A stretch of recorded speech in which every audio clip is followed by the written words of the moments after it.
Este podcast me recuerda a un proyecto que hubo en Colombia que se llamaba Los Diálogos Improbables, y que se hizo hace algún tiempo en varias regiones del país, entre otras en una región que uno de los invitados aquí conoce mucho, que es el Cesar.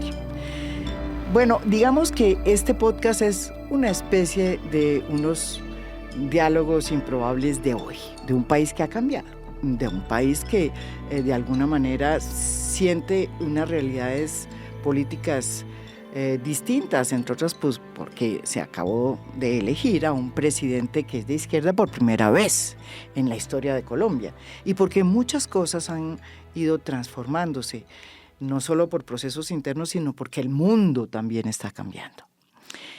Y hace mucho tiempo tenía ganas de sentarlos aquí a los dos, porque viniendo de orillas distintas han podido trabajar en estos 2 años en un tema que siempre ha sido un debate y una gran discusión entre los sectores de derecha y de izquierda, si se puede decir que existe eso aquí en Colombia.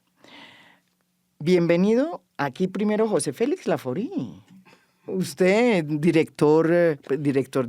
presidente de un gremio muy importante, que es el gremio de FEDEGAN, que siempre, digámoslo, se ubica en la derecha, digámoslo, ¿o no?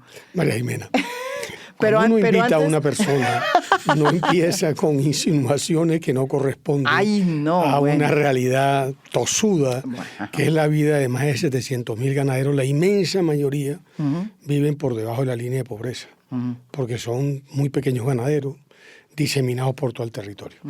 Y me has escuchado 1000 veces. Nosotros, al margen de que haya habido quienes hayan asumido la postura de victimarios, la inmensa mayoría han sido víctimas de todas las violencias. Bueno, entonces con esa aclaración aquí, José Félix Laforí, quiero decirles que en eso sí usted no me va a contradecir, es uribista, ¿sí o no? Absoluto. Bueno. Y alvarista. Bueno, perdón, iba a decir alvarista inicial, yo lo conocí como alvarista. Alvarista hasta que se murió, lo enterramos, seguí siendo alvarista, y hay una cantidad de coincidencia del señor Álvaro Uribe con el señor Álvaro Gómez, pero alvarista, hasta los tuétanos. Bueno, pero después uribista. Sí, claro, aquí estoy. Y aquí me quedo. Bueno, pero ya con esa presentación voy a presentar a mi otro invitado aquí, que es Iván Cepeda, senador por el Pacto Histórico y una figura muy importante dentro de la izquierda en Colombia. Él fue el que se craneó la idea de decir, hombre, si vamos a hacer un proceso de paz con el ELN, lo más importante es que haya voces de los otros espectros políticos, como por ejemplo, usted dirá que no es la derecha, pero bueno, la derecha uribista, o quítele la derecha uribista, dejemos de decir eufemismo, la derecha uribista. No, pues sí, no me molesta. Y resulta que frente a todos los pronósticos que decían, no, pero imposible, esto no va a ser posible, usted aceptó y ha estado no solamente presente en todo el tema de la negociación con el ELN, sino que también de ahí salió todo un acuerdo para entrega de tierras, compra de tierras, en un proceso que todavía sigue ahí en el Ministerio de Agricultura, con el fin de echar para adelante la reforma agraria. Iván, bienvenido aquí. Gracias, María Jimena. A fondo. Me place estar aquí con José Félix. Bueno, entonces dejémonos de prolegómenos y vámonos a la médula. ¿Cómo ha sido esta relación? Porque, a ver, José Félix tiene una mujer que es María Fernanda Cabal, que es una gran política, voy a decir, y que aspira a ser la candidata a la derecha por el Centro Democrático, por un lado. Y por el otro lado, José Félix Laforí está todos los días casi que con usted. ¿Cómo hace? Usted para vivir y usted para soportar. ¿Quién comienza? No. A ver, ¿cómo es esa relación? Pues yo creo que intrínseca? para mí ha sido una experiencia supremamente inspiradora y estimulante. De verdad. Porque realmente uno se sorprende que tantos prejuicios, tantas preconcepciones de la realidad estén ahí impidiendo que la gente haga lo que hemos hecho con José Félix, y es de la manera más tranquila, con toda la... primero con todo el tacto, pero ya después con confianza, y yo diría incluso ya en una relación de amistad, abordar toda clase de temas. Y aquellos que se ven imposibles o sobre los cuales no hay posibilidad de un acuerdo, sencillamente omitirlos o debatirlos de la mejor forma posible, y en los que sí hay acuerdo, trabajar por ellos. Lastimosamente, muchos de esos acuerdos que hemos hecho no se han podido desarrollar como hubiéramos querido. Concretamente, José Félix ha recordado ya en público lo que ha pasado con el acuerdo que se firmó con el gobierno. Pero el solo hecho de haber intentado ese camino, a mi modo de ver, ya ha valido la pena. Hablando de la compra de tierras. Exactamente, del acuerdo que se firmó entre Fedegan, el gobierno, el Ministerio de Agricultura, para poder viabilizar lo que hemos llamado reforma rural o reforma agraria. Usted hablaba de preconceptos o de conceptos que no eran reales. ¿Cuáles eran los que usted tenía sobre José Félix? Bueno, no, primero que era imposible, ¿no? Que, decir, eso alguna vez imaginárselo. Y después tener uno las respuestas de lo que uno se pregunta sobre el otro listas. Y digamos, sorprenderse cuando uno comienza a encontrar que hay muchos ámbitos en los cuales lo que existen más que realidades son creaciones fantasiosas, ¿no? José Félix, a ver, ¿usted qué pensaba que era Iván Cepeda antes de conocerlo? Fíjese, yo no he tenido tantas prevenciones con respecto, por una razón elemental, es decir, yo, contrario a lo que se dice, yo creo que hay mucho más coincidencias en aquellas personas que piensan en función de país que diferencias. Aquí lo que hemos hecho un inmenso esfuerzo, además maniqueo, para dividirnos entre ricos, pobres, grandes, gordos, feos, negros, blancos. Yo no entiendo, ¿no? En cambio, los temas sobre los cuales uno debería de avanzar como país, no somos capaces de avanzar.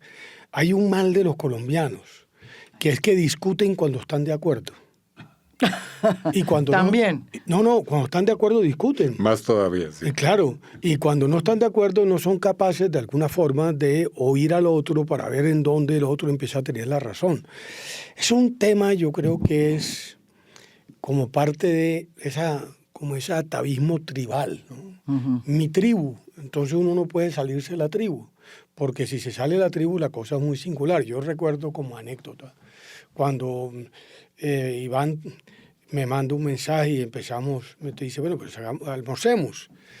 Y entonces yo le dije, mira, Iván, tú tienes una barra brava y yo tengo otra. Donde nos vean en un restaurante, más bien o voy a tu casa o vienes a mi casa. No se pudieron ir a un restaurante. Y nos fuimos a mi casa y después a la casa de él. Y hoy ya nos ven y ya la gente ve que es una cosa normal, donde uno no tendría por qué estar identificando razones para que la gente se dé trompadas. La gente no aprendió a vivir en democracia. Uh-huh. Es decir, hemos hecho todo lo necesario para romper los elementos básicos sobre los cuales se construye una democracia liberal. Por eso me parece que el ejemplo que yo sí creo que hemos dado, porque yo creo que lo hemos dado, uh-huh, es un ejemplo que ojalá cunda. Porque aquí hay quienes tienen un tema con una especie de falsa moral, ¿no? Ellos califican a nosotros como diciendo, no, esta es la extrema, o izquierda o derecha.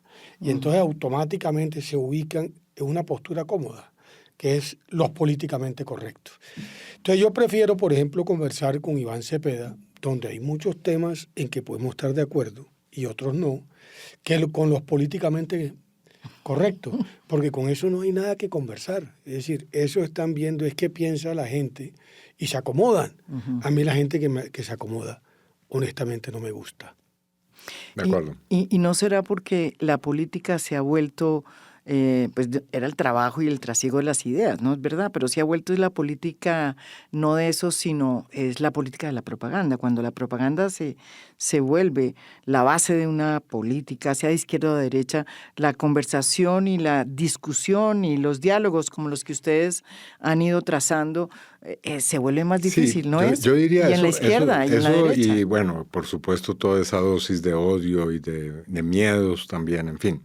Pero ahora más recientemente el problema es que la política se ha vuelto el espectáculo. Ni siquiera esas cosas de antes que eran unas ideas medianamente claras y sostenibles y discutibles y argumentables. No, ahora el asunto es quién hace más show, quién puede ser más estridente en la vida pública, en la derecha y en la izquierda. Entonces eso, por supuesto, le resta cualquier clase de seriedad a un ejercicio de esta naturaleza, en el cual lo que uno tiene que hacer es realmente escuchar y pensar de si eso que se está diciendo coincide o no realmente con lo que uno cree y piensa. Entonces, si ese ejercicio serio se hace, yo estoy seguro que muchas personas en este país terminarían teniendo una relación como la que tenemos hoy en día con José Félix. ¿No será que yo creo que aquí también, digamos, los diferentes espectros políticos, y lo digo porque eso hizo Uribe y lo hizo Santos, y lo hizo a su manera, pues digamos como el sistema, es que es capaz de abrir, el sistema es capaz de abrir relaciones con las FARC, con el ELN, pero no es capaz de abrir relaciones con el opuesto políticamente. Es decir, por ejemplo, que se abra el espectro para hablar con el uribismo desde el petrismo o con el santismo, si es que existe, con el uribismo. O sea, eso se fue cerrando. ¿Me equivoco o no? Y ustedes de alguna manera han demostrado que también la sociedad se enriquece cuando se abre políticamente esos canales y no necesariamente con las fuerzas que están enfrentando el Estado de Derecho. Pero a ver, ¿sí o no? Jimena, mira, a mí sí me parece. Nosotros somos más o menos congeneracionales. Lo que pasa es que la política ha perdido nivel. Y entonces terminamos en lo que dice el senador Cepeda, en el cuento del espectáculo. Yo creo que lo mejor que se hizo fue el ensayo de Vargas Llosa, que me parece que además... La sociedad del espectáculo. La sociedad del espectáculo, además en todo, ¿no? Comenzando por él. Bueno, sí, se casó muy bien, pero como escritor eso yo creo que es un ensayo que merece la pena tenerlo en un punto muy alto, ¿no? Porque además pasa, primero porque es un buen intelectual y segundo porque nos está diciendo verdades. Yo soy, digámoslo, producto de un sector político que se hizo o que se cocinó en torno a la doctrina, que es el tema alvarista. Es decir, allá el que quería de alguna manera pasar la puerta necesariamente tenía que haber tenido algo de equipaje intelectual. Hoy la política se banalizó. Es decir, los debates en el Congreso son una vergüenza, con muy pocas excepciones. Y los temas se maltratan, porque si yo estoy de este lado de la tribu y tú estás del otro lado de la tribu, no me importan los argumentos, sino la manera como yo soy capaz de darte un golpe de opinión que muchas veces no va de la mano con tus ideas. Yo sí creo que el país merece pensar. La política se degradó. La política llegó a unos niveles que hoy en día sí creo que el país debería hacer un alto en el camino. Porque escándalos de este gobierno, como los escándalos del anterior, yo siento que la opinión pública se aburrió. Entonces recurre precisamente al show, como el caso de lo que hace JP todos los días. Entonces todos los días hay un video. El tipo va y se despacha contra alguien. A mí me parece que la política es un poco más que eso. Ustedes están de acuerdo en muchas cosas, pero ¿en qué no están de acuerdo? No sé, a mí me gustaría hacer el ejercicio más sencillo, que es el primero, el otro. ¿En qué estamos de acuerdo? Bueno, yo un día le escuché a José Félix después de que el presidente Petro dijo públicamente que este gobierno estaba por la reforma rural y que, contrario a lo que se pensaba, no era por la vía de la expropiación, sino incluso de la compra de las tierras. Y José Félix a esa propuesta en una entrevista dijo, bueno, ¿por qué no?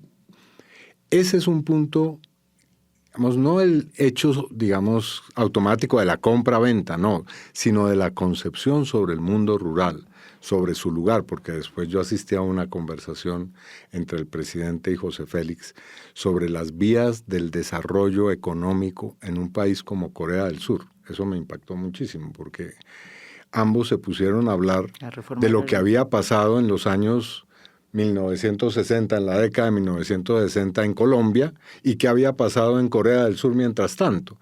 Mientras en un país se desechó la idea de hacer un gran pacto social, un gran pacto de reforma rural, en ese otro, en Corea del Sur, sí se tomó en serio el asunto. Y los resultados están a la vista. Y esa fue la conversación que ellos tuvieron. Entonces, ahí hay una vertiente esencial. Petro lo dice como Colombia, potencia mundial agroalimentaria o de la vida. José Félix Laforí dice que para la paz pasa por el desarrollo del campo. Bueno, esa es una idea sustancial. Puede parecer elemental, puede parecer de perogrullo, pero que ha dividido a los colombianos durante por lo menos un siglo. Entonces, si esa verdad que es tan fundamental y tan básica se pudiera convertir en un principio de nuestros acuerdos políticos, habríamos dado un paso enorme como sociedad. Y otra cosa que a mí me parece que también vale la pena poner de presente, es que Petro lo dijo. Es que a mí me parece que la democracia hay que respetar los elementos sobre los cuales se funda. Petro nunca engañó al país con respecto a este tema, y con otros, pero con respecto a este tema. Lo dijo en el Valle del Cauca, lo dijo cuando ganó, lo dijo cuando se posesionó. Era una promesa de valor de su propuesta política. Entonces, ¿por qué si ganó esa propuesta política y yo pues creo en la democracia, entonces voy a oponerme al tema? Y mucho menos cuando lo plantea en el marco de la ley 160 del 94. Me pareció absolutamente sensato. ¿Qué es lo que yo veo a veces?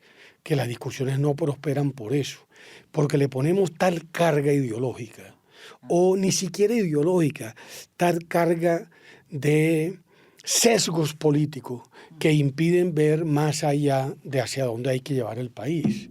Así como ese, por ejemplo, el tema de la educación. Yo vivo obsesionado con el tema de la educación. Por ejemplo, yo generalmente pongo el ejemplo chino. Increíble la manera como China se convirtió en una potencia. Y eso no arrancó con reformas rurales, no. Eso arrancó por una reforma sustantiva que hizo Deng Xiaoping cuando, muerto Mao, se fue al Ministerio de Educación. Además, hay una anécdota que vale la pena contarla. Cuando se entrevistó por primera vez con el asesor de Carter, le preguntó sobre la educación pública y la educación superior en los Estados Unidos. Y le explicó más o menos cómo era, y luego le dijo que si podía mandar estudiantes allí.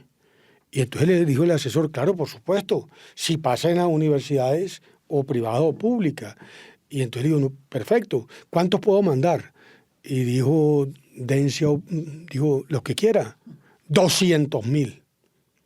Y incluso el Comité Central del Partido Comunista le reprochó en su momento. Y él les dijo, si el 10% llega, con eso hacemos una transformación.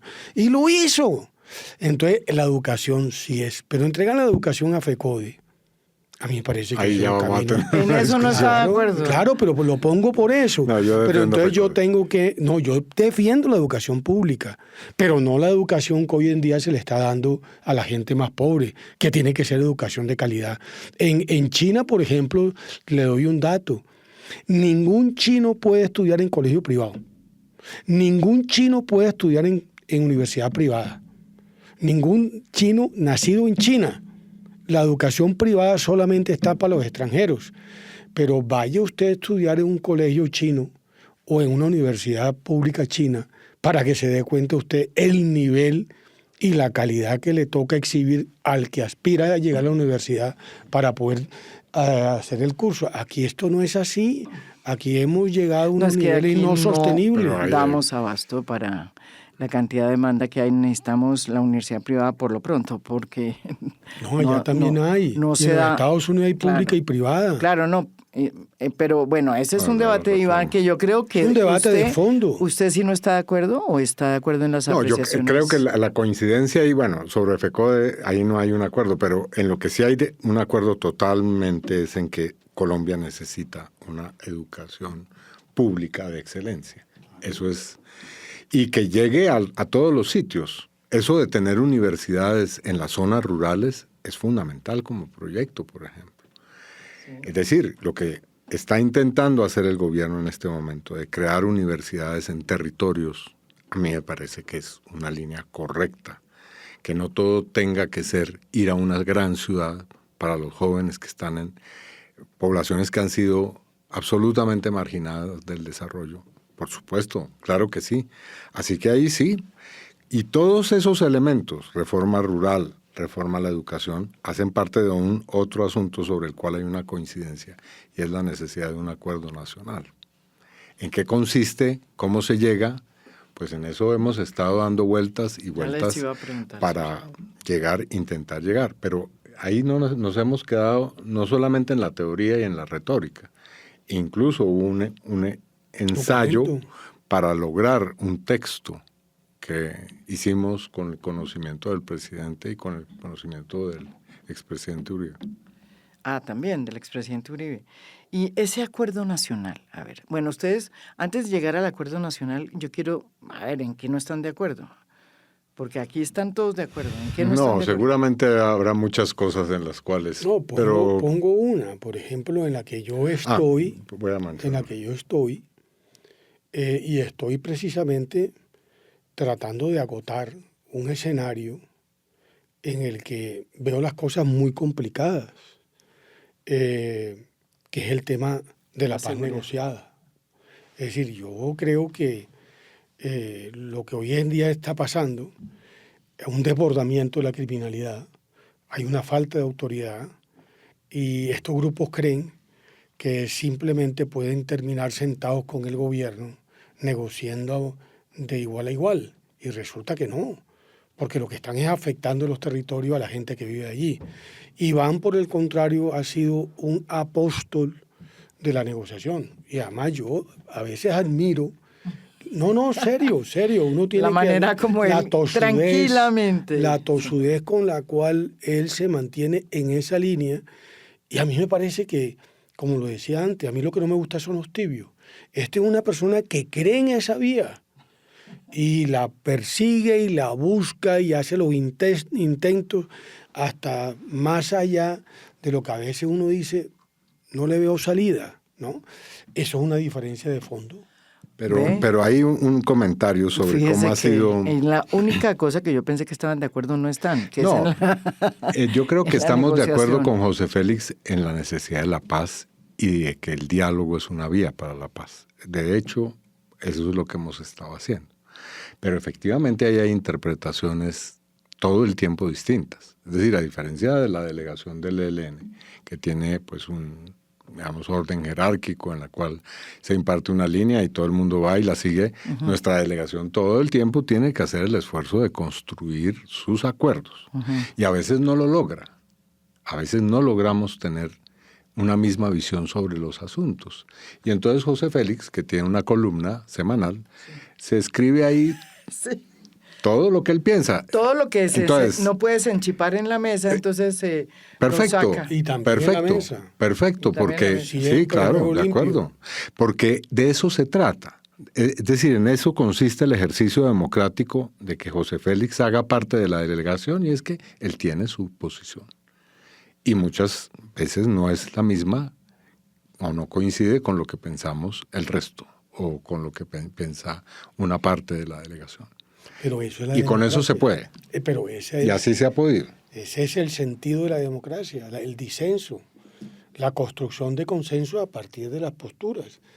O sea, es mucho más fácil negociar cuando uno tiene una contraparte que tiene claro lo que quiere y para dónde va, que cuando se mueve todo el tiempo. No, eso fue que llegamos, instalamos la mesa y entonces al día siguiente ya hubo el primer nivel. Yo estaba ahí. José Félix y Beltrán, y entonces hubo que hacer una cena para lograr la paz al comienzo de la negociación de paz, porque ya ahí hubo un cortocircuito a las 24 horas de haber comenzado. Pero bueno, y después siguió y ya tienen un diálogo fluido, ¿no? Ya tienen un diálogo fluido usted con Pablo Beltrán. Con Beltrán, así es. Y sobre todo con, ¿cómo se llama? Con Nicolás. Gavino, con sí. Gavino. Con Nicolás también, sí. Con Gavino. Entonces, hablemos del Acuerdo Nacional. ¿Qué es lo que realmente significa el Acuerdo Nacional?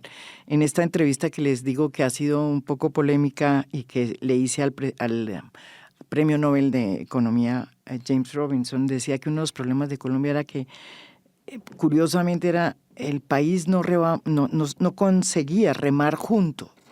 Las fuerzas políticas no conseguían remar juntos para sacar adelante proyectos, un proyecto de nación. Básicamente es lo que ustedes están tratando de hacer, es un acuerdo nacional que a través del disenso se logre pues obtener como avanzar en un país que uno quisiera pues que superara por lo menos los problemas que hoy lo agobian y que no se han solucionado con los acuerdos de paz, con los miles de acuerdos de paz que se han hecho. Entonces, ¿cómo va esa vaina del acuerdo nacional? Porque es que aquí todo el mundo como que no, eso del acuerdo nacional le suena como el Frente Nacional, suena como, sí, o sea, no, en serio, o sea, que es increíble, esto debía ser una cosa muy importante. Hombre, Iván tuvo el valor de volver otra vez a acompañarme en el Congreso Nacional de Ganaderos. Además, es por segunda vez. Y además yo... no, esto es mucha relación. Y eso, eso está bien, porque claro, yo creo que se trataba de eso. ¿Y lo abucharon? No. No, hombre, ni más No, muy faltaba, respetuoso. Ni más faltaba, ¿no? Sí, debo decir. Pero ahí, por ejemplo, que Iván me escuchó, he venido sosteniendo una tesis que ya lo planteó él. Aquí el gran acuerdo nacional es salir de la burbuja rola. Es entender un poco cómo es el rollo de los territorios. Porque claro, si seguimos haciendo más de lo mismo, pues toda la dinámica de conflictividad se siguen haciendo. Yo no creo que el país pueda mantener el nivel de desprotección que tiene a más de 300 o 400 municipios. Yo en eso coincido con el ministro Cristo. Es decir, si el acuerdo con la FARC se firma y había unos municipios PEDET, y hoy da un dato que me parece increíble, que según el gobierno cerca de 23 billones se han gastado en los municipios PEDET y según la Contraloría 31, pero no se ven, ¿no? Ni a juicio del gobierno, ni a juicio de la Contraloría, ni a juicio de nadie. Entonces, claro, no puede ser una oportunidad para que sigan robando, sino para transformar los territorios. Entonces, el punto de fondo es que aquí el abandono, no el latifundio, no el narcotráfico, no la minería ilegal, porque a veces son causas o consecuencias de ese abandono, que es lo que hay que tratar de ver cómo uno logra tener una mirada mucho más justa y de pronto ir camino, ni más faltaba que a federalizar el país, yo no creo en eso, pero sí en un juego de autonomías donde la gente pueda, desde los territorios, escoger el camino que quiera tomar. Pero esta cosa de creer que aquí en Bogotá resolvemos la vida de 50 millones de colombianos, yo creo que ya estamos muy grandecitos, llevamos 200 años de vida republicana. Y desde Núñez, centralización política y centralización administrativa, es una carreta como cualquier otra. Aquí seguimos en la misma cosa y se intentó en la reforma en 91 y al poco andar volvieron a concentrar renta a nivel central y los territorios totalmente a la vera del camino. Y ve uno aquí el desfile de alcaldes y gobernadores, ¿no? Llorando por unos cupos indicativos que tiene que pagar una cantidad de peaje y cuando llega la plática allí, pues desaparece, se fuma. No es posible eso. Bueno, pero entonces, ¿están de acuerdo con esta nueva Pues reforma? nosotros hicimos un ejercicio. A ver. Y ese ejercicio consistió en intentar poner unos cuantos temas sobre los cuales, grandes temas, podría haber una base de algo así como un acuerdo nacional. Y efectivamente hicimos 10, 12 temas, no recuerdo bien, y intercambiamos. Fue un intercambio que yo pensé iba a ser muy difícil, pero efectivamente logramos enlistar unos temas y subtemas que podrían ser una base para eso. Claro, las dinámicas políticas, las discusiones, los debates, las contradicciones, eso ha quedado ahí. Pero a mi modo de ver es evidente que este es un tema de largo aliento, estratégico, que hay que construir de muchas maneras distintas. No solamente el gran acuerdo nacional en el cual se sientan en una misma mesa todos los sectores y firman un gran acuerdo, sino a través de intentos, puede ser parciales, puede ser sectoriales, territoriales, que van precisamente dándole forma a eso. ¿Y eso qué es? Es la base de la nacionalidad, de la democracia, de una manera de que las políticas o ciertas políticas muy estratégicas sean un problema de, digamos, de elemental consenso de las fuerzas políticas y empresariales. Yo te pregunto, Iván, ¿qué es la burbuja país? La burbuja rola. No, pero ahí lo mencionó José Félix, pero yo entiendo que es un centralismo. Yo lo entiendo, pero y además forman parte concentrado de esa en rola. unos sectores de establecimiento y de poder muy claramente identificados, que excluyen a otros. Y la burbuja rola no es de la burbuja bogotana. Es que a mí lo que me gustó del término es rola. No, sí. Yo veo muchos cartageneros que están en la burbuja y muchos bayunos que están en la burbuja. Sí. Y mucha gente de otras partes que llegan acá y terminan en la burbuja rola. Y se olvida que Colombia es bastante más ancha, ¿no? Ancha es Castilla, decía. Y diversa y plural, y que tiene mucha gente, muchos sectores y muchas extracciones sociales y políticas que pudieran estar en él. Entonces, la pregunta que uno tiene es, bueno, ¿y si este proyecto, digamos, ustedes cómo lo han ido concibiendo y lo han ido, digamos, este proyecto para ir construyendo el Acuerdo Nacional, ¿qué han sentido? ¿Cómo lo reciben? ¿Por qué ha sido tan difícil llevarlo adelante? Si ustedes dos están, por lo menos, ya edificando y se han vuelto hasta amigos. Porque digamos, aquí nadie se atreve a decir nosotros no estamos de acuerdo con eso es un disparate, no. Pero evidentemente todavía hay muchas trabas, todavía hay muchos temores, muchas desconfianzas que hay que ir poco a poco superando. Y yo creo que esa es una labor que seguramente en este gobierno no terminará, pero que obviamente va a estar en el corazón muy probablemente de un nuevo cuatrienio también. Yo voy a decir una cosa que, además porque el disenso es bueno, mire. Petro quería hacer una serie de reformas importantes, salud, laboral, pensional, educación, etcétera, etcétera. Y ahí podía haber estado el embrión de ese gran acuerdo nacional. Por ejemplo, en el tema educativo alcanzaron a ponerse de acuerdo en Comisión Primera y después se deshizo. Me parece que los gobiernos siempre tienen las fichas blancas, son los que tienen que convocar y son los que tienen que buscar los escenarios. El gran problema acá es que la construcción de esos consensos se dan más con los cupos indicativos que sobre la idea sobre la mesa.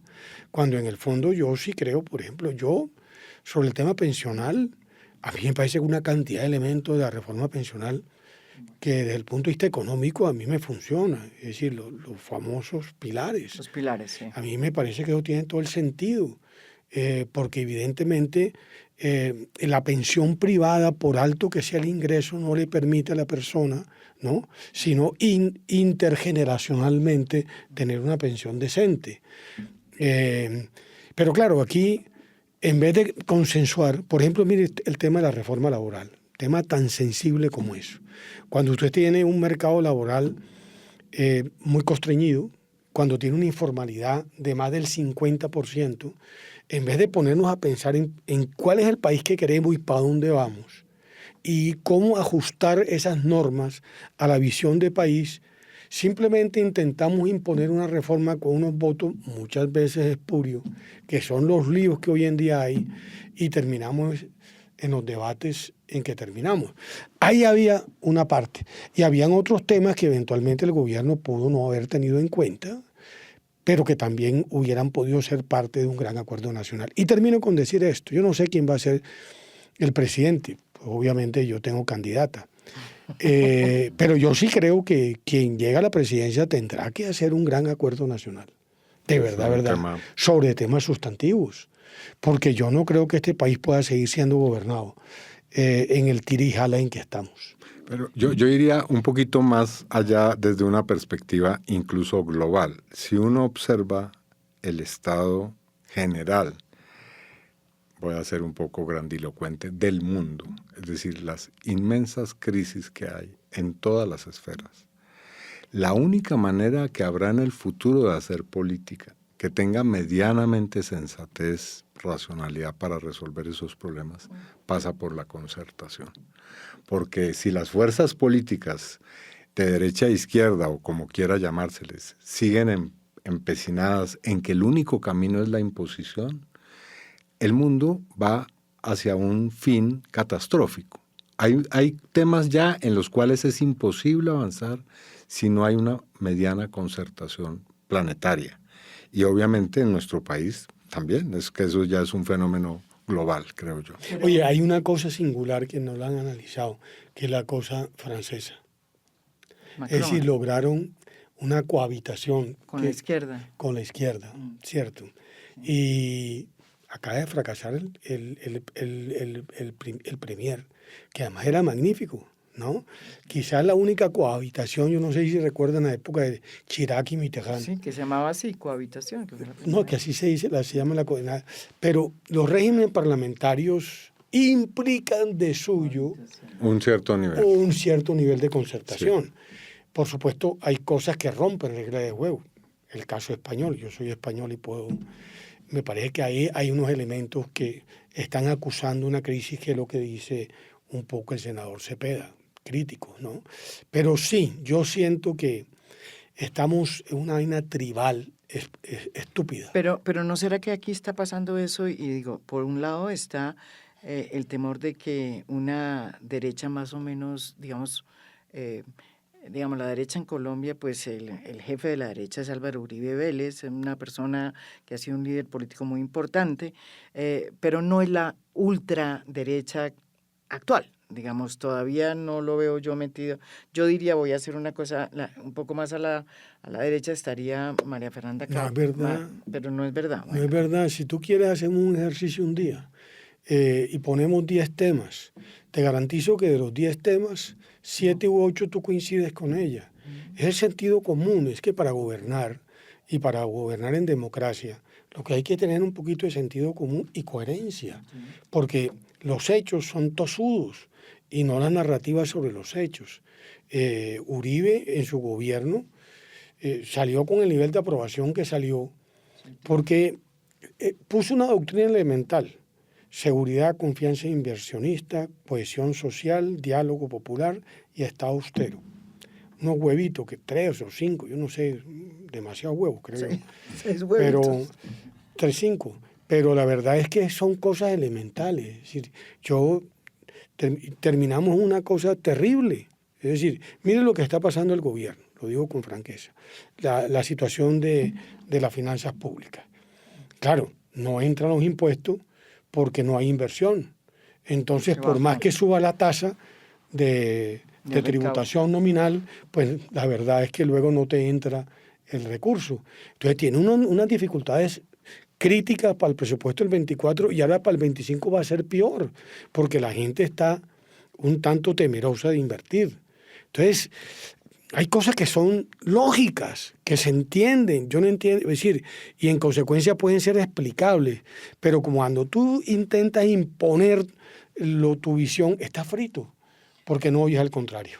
Claro, pero entonces sí, voy en un país con una violencia tan Pero voy endémica. a lo que pasa, estaba hablando de la derecha, también la izquierda. Gustavo Petro empezó el gobierno con una política, digamos, de concertación con ciertos sectores políticos que además votaron por él.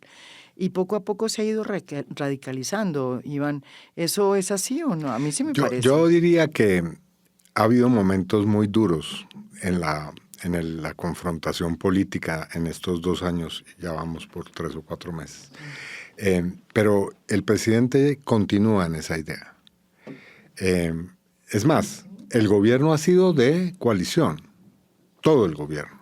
Ahora puede ser que haya un ingrediente o una participación mayor de las fuerzas de izquierda, pero siempre ha habido ese empeño.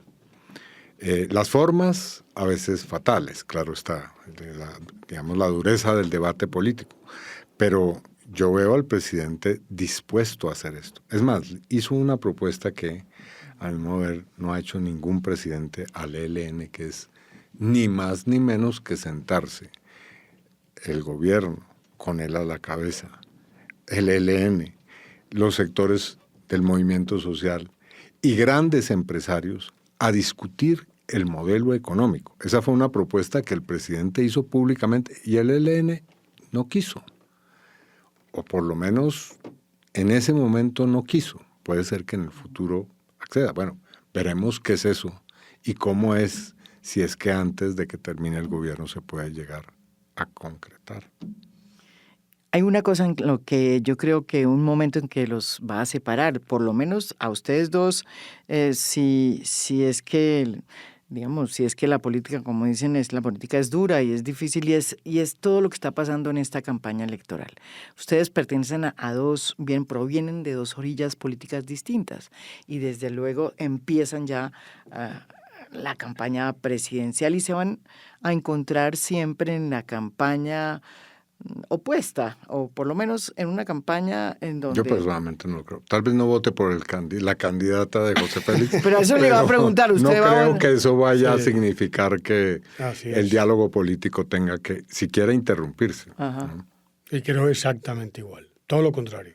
No, de verdad. No, todo absolutamente sí, cierto. Y si gana un gobierno que tenga la afinidad política de José Félix, me parece interesante que en ese momento haya un diálogo, como si se vuelve a producir un gobierno que dé continuidad a lo que somos y representamos nosotros. Por supuesto que sí, es que lo otro me parece insensato. Y yo se lo pregunto, obviamente, se lo tendría que preguntar a María Fernanda Cabal, se lo había preguntado a Paloma y a muchas otras, y ellos también están en esa tónica. No, hombre, María Fernanda es la persona más tranquila, incluso conciliadora que hay. Yo no sé si Iván ha tenido oportunidad de hablar con ella. No hemos tenido una conversación. Pero algún día habrá que tenerla y te vas a dar cuenta que además es una persona totalmente desprevenida. Ella lo que pasa es que tiene, digámoslo, unos principios, tiene unas convicciones muy acentuadas como la tiene Iván. Y eso ayuda, porque tú no tienes timideces. Es más fácil que cuando tú no sabes para dónde se mueve. Y eso es una cosa, incluso María Fernanda me cuenta que se le acerca mucha gente de comunes, no voy a decir los nombres porque son varios, ¿no? Que quieren almorzar con ella. Entonces ella le dice, pero hombre, ¿cómo almorzar con vos? Pero, ¿no? Se le acercan y hablan con ella. Piedad Córdoba, entre ellas, hoy en día pues no está. Piedad Córdoba permanentemente se le acercaba y hablaban. No, María Fernanda no es la persona que quisieron retratar. La quisieron retratar de bruta y resultó que tiene bastante más equipaje intelectual que la mayoría. La intentaron retratar como de extrema y resulta que de extrema no tiene mayor cosa. Es decir, ella lo que pasa es que cree en ciertas cosas y es muy afirmativa en lo que cree. Y me parece que eso ayuda a la discusión política. Bueno, ¿y ustedes cómo hacen para desactivar, por ejemplo, la cantidad de cosas que surgen y que son parte pues, de la estrategia de lado y lado? Por ejemplo, cuando surge todo este tema por parte incluso de la izquierda, de que cada vez que se critica al presidente Gustavo Petro es un golpe blando. No, hay temas que discutimos, hay otros que, bueno, porque también cada quien está en su propia lógica, pero hay un tema que realmente es sensible y sobre el cual no hemos hablado con José Félix y no creo que lo hagamos, y es los litigios judiciales, por supuesto, que están en curso. Y es evidente que ahí hay, digamos, una situación. Hay unos linderos, que es, por ejemplo, todo el proceso que tiene el expresidente Álvaro Uribe. Exactamente. Pero fíjate que eso y también ha la sido investigación parte, que tiene Gustavo Petro y la campaña. También. Pero eso ha sido parte del respeto mutuo, porque son precisamente escenarios donde evidentemente no va a haber un punto de convergencia. O sea, los que piensan que el acuerdo nacional se va a hacer para condonar políticamente a el expresidente Álvaro Uribe, que está sufriendo, pues, o está enfrentando un proceso jurídico. No, eso nunca hemos hablado. No, hombre, además eso no tiene cabida. Pero en cambio lo que yo sí creo que es fundamental es que este país logre entrar en una dinámica de reconciliación. ¿Qué significa ese concepto? Es lo que tenemos que construir y explorar. No amnistía. No hay una cosa que está ya dada. No, yo creo que, es decir, otros países han encontrado esa vía. Han encontrado a través de, en el caso pues de Sudáfrica o no sé, el camino de la verdad, el camino de la reparación, vías. Y creo que ese es un camino que tendremos que necesariamente buscar, porque en este proceso tan largo de violencias hay algunas cosas que tenemos que hacer y decir que son imprescindibles. A mí hay una cosa que me preocupa mucho de la Colombia actual, que es que la justicia debería de ser el fiel de las dinámicas de la sociedad en términos generales. Y a veces la han usado como ariete. Y en consecuencia terminamos sin tener, digámoslo, un juez imparcial en este tema. Creo que hemos jugado con eso. Y si hay cosas que eventualmente hay que volver a pensar, es precisamente en qué cosas habría que hacer en el sector judicial para que haya una justicia pronta y mejor, porque hoy estamos viendo que la cosa por ahí también no avanza. ¿Por qué dice usted que está cooptada políticamente? ¿Por qué qué? Pues porque terminó, aquí judicializamos la política y politizamos la justicia. Y eso no nos ha salido bien.